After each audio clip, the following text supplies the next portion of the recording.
Okay, so hi traders, welcome back to the weekly analysis video।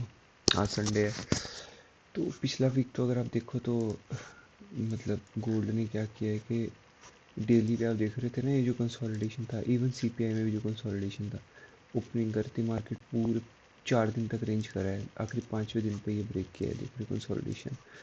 CPI भी Tuesday को थी, 12th यहाँ की सीपीआई थी।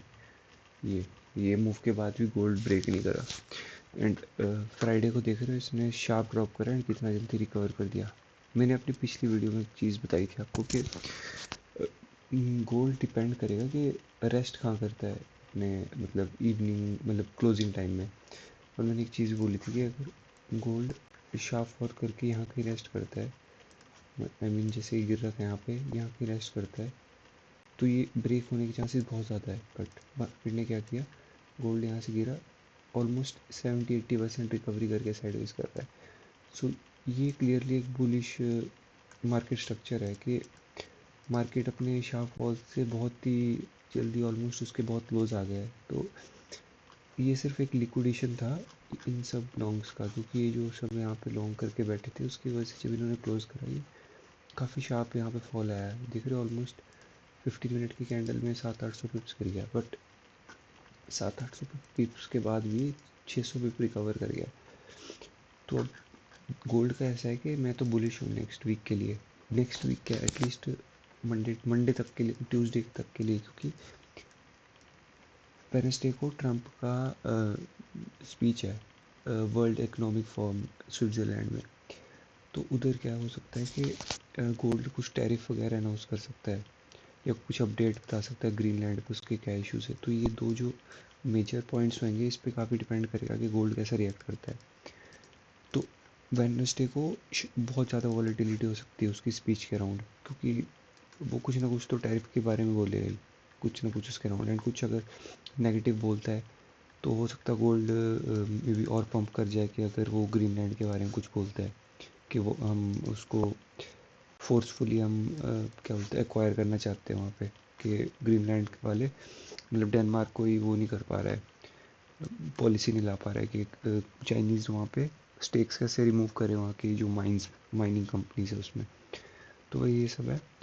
बाकी यही है कि मेरा तो गोल्ड सिंपली बुलिश है। मैं आपको पहले बोल रहा था कि ये सेल साइड लिक्विडिटी का ही वेट था कि कभी टैप होगी। फ्राइडे को टैप होगी और मार्केट कितना अच्छा रिकवर करके साइडवेज कर रहा है। और ऐसा भी नहीं है कि मार्केट ठीक है गिरा रिकवर हुआ उसके बाद नेक्स्ट लेग नहीं बनाया इसने, ये यहीं रिकन्सोलिडेट कर रहा है। तो वेरी वेरी हाई चांसेस ये ऊपर की साइड फटेगा, तो मंडे मॉर्निंग में उठना वर्थ है। अब मेरे को देखना है कि गोल्ड सीधा ही भाग जाता है। आई बिलीव सीधा ही भाग जाएगा ये, क्योंकि देखते हैं आज कोई न्यूज़ वगैरह में चेक करूँगा कि कोई गैप अप तो नहीं खुलता है मार्केट, कोई नेगेटिव न्यूज़ तो नहीं आ रही। क्या हो सके नेगेटिव में गैप डाउन खुले एंड फिर भागे ऊपर। बट आइडियली तो क्या होता है कि गोल्ड गैप अप खुलता है, थोड़ा सा नीचे आएगा, यहाँ कहीं और ऐसे भाग जाएगा ऊपर। तो बुलिश हूँ मैं तो गोल्ड पे। बस डिपेंड करता है कि मैं कहाँ जैसे ट्रेड प्लेस करूँगा। 15 मिनट का आपको यहाँ के फेयर वैल्यू गैप दिख रहा होगा, बट गोल्ड गोल्ड को कोई फ़र्क नहीं पड़ता इतने से यहाँ पे टैप करने का, क्योंकि लिक्विडिटी तो सारी खा चुका है। देख रहे हो ये लोस की लिक्विडिटी यहाँ आउट होगी, ये लो की लिक्विडिटी यहाँ आउट होगी। तो ऐसा कुछ ही ट्रेड बनेगा आई बिलीव। ये गैप अप पे ही कहीं पे लॉन्ग करना पड़ेगा, एंड लॉन्ग कम से कम 400-500 पिप्स तो आराम से जाएगा ये। सो लेट्स सी जो होता है देखते हैं। गोल्ड का तो मेरा बुलिश है। अब मैं आपको एक बार बीटीसी का बता देता हूँ। गोल्ड बुलिश है ये पक्का है। बीटीसी में मैंने डेली में बीटीसी का डेली पे मैं बताता हूँ आपको। ये जो ब्लैक लाइन ये डेली फेयर वैल्यू गैप है, हाई लो, एंड ये जो पीछे बैकग्राउंड है बड़ा करिए, ये वीकली फेयर वैल्यू गैप है। तो हमने फ्राइडे में क्या कर रखा है, फ्राइडे 16 फ्राइडे हुई थी ना, हाँ फ्राइडे को देखो ये finally fair value gap tap हुआ है। इसका भी सेम नेचर है, अगर आप देखो ना, या मेरे ट्रेड्स भी देखोगे आप, मैंने सारे बुलिश ट्रेड्स लिए थे यहाँ पे, क्योंकि मैं बहुत श्योर था कि गोल्ड मतलब बीटीसी भी अपसाइड ही जाएगा, क्योंकि नहीं दिख रहे इसके ये लक्षण नहीं है ऐसे सेलिंग के। ऐसे कोई मतलब इतना चौपी नहीं प्राइस एक्शन करेगा कभी बीटीसी अगर गिरना चाहेगा। तो अगर आप देखो ना, ये daily fair value gap and ये मेजर लो था, ये ऑर्डर ब्लॉक भी मान लो चाहे आप इसको, बट मेरे लिए ये लो बाउंडेड था, liquidity plus daily fair value gap.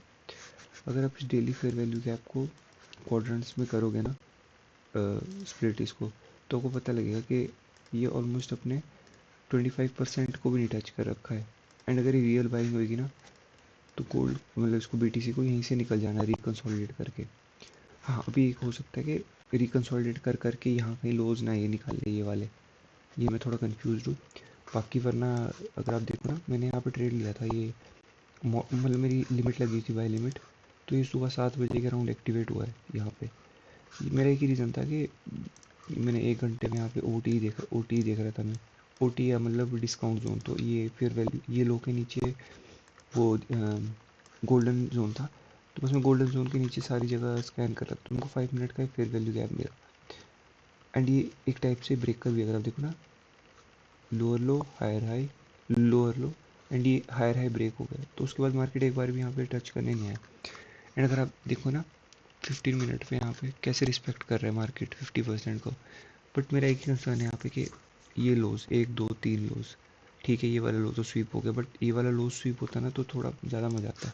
तो अभी भी हाई चांसेस है कि मार्केट दो सिनेरियो है, या तो बीटीसी ऐसा कुछ कर सकता है, ये लो स्वीप करता हो जाए, एंड मैं उसी का वेट कर रहा हूँ। मैंने अभी एस एल भी कॉस्ट टू कॉस्ट नहीं कर रखा है, बाकी यहाँ से भाग जाता तो वेल एंड गुड, बट यहाँ से भागने के इसके चांसेस है कि ये लो स्वीप करे।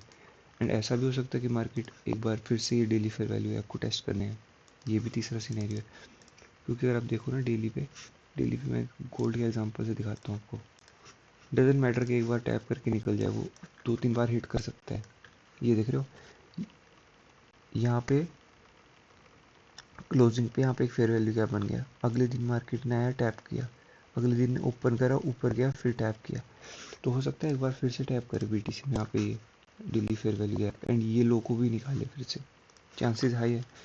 बाकी डिपेंड करता है क्या सिचुएशन है, बाकी देखते हैं गोल्ड कैसा फाइनली कंसोलिडेशन ब्रेक करता है अपसाइड के लिए रैली। हाँ, अगर बहुत ही अच्छा रैली करेगा ना अगर, तो मतलब गोल्ड इसको बीटीसी को भी पुल करेगा अपनी साइड, ऊपर की साइड, क्योंकि एक मूव तो देता ही है। ये देख रहे हो 315 वाला मूव, जब ये गोल्ड की प्री मार्केट खुलती है, मतलब हम ट्रेड नहीं कर सकते बट प्री मार्केट खुलती है, उसमें क्या मूव दिया देख रहे हो, 330 से लेके 15 मिनट की अंदर। तो मेरा ये बायस है, मैंने आपको बीटीसी के 3 सिनेरियो बताए हैं कि कैसे क्या हो सकता है, एंड फिलहाल मेरा ट्रेड चल रहा है वो भी बताया। गोल्ड का तो एब्सोल्यूट बुलिश, बस कल मेरे को देखना पड़ेगा ये। हाँ, अगर जैसे ये गैप डाउन करके नीचे आ रहा है ना, तो मैं जोन्स मेरे प्लॉटेड है, ये फेयर वैल्यू है, मतलब मैं इस लेग में ही कोई जगह ढूंढूंगा, ये लेग में ही मेरी बाइंग होगी, इस लेग के नीचे तो ये क्यों ही आएगा यहाँ पे, ये जो लिक्विडिटी खाई हुई है ना, ये लो की ये लो की, तो इस लेग में मैं ढूंढूंगा कि गोल्ड कहाँ से रिवर ऊपर जाने का ट्राई करता है, वरना तो हाई चांसेस है कि सीधा ही भाग जाए यहाँ पे। बाकी अगर नीचे आता है तो मैं I will be hunting for a place where, मतलब जहाँ पे मेरा बन सकता है बाइंग का। बाकी यही है बीटीसी और गोल्ड का। वेंसडे को ट्रम्प की न्यूज़ है तो मेजर वॉलीटिलिटी उस दिन होगी। एंड हाँ, वो यूएस में भी मंडे को कुछ हॉलीडे है, मार्टिन लूथर किंग की, फेड की हॉलीडे, तो हो सकता है लिक्विडिटी या वॉलीटिलिटी पे थोड़ा फ़र्क पड़े मार्केट के। सो ये बाइस देखते हैं, bullish for gold and bullish for BTC too, but don't know from where. So yes, मिलते हैं फिर मंडे को, कल मिलते हैं, मतलब कल मॉर्निंग में ट्रेड्स फिर मैं शेयर करता हूँ अपने जो रेगुलर डेली वीडियोज़ होती। सो यस, ये थी वीकली एनालिसिस वीडियो, तो मिलते हैं कल, एंड थैंक्स फॉर वॉचिंग।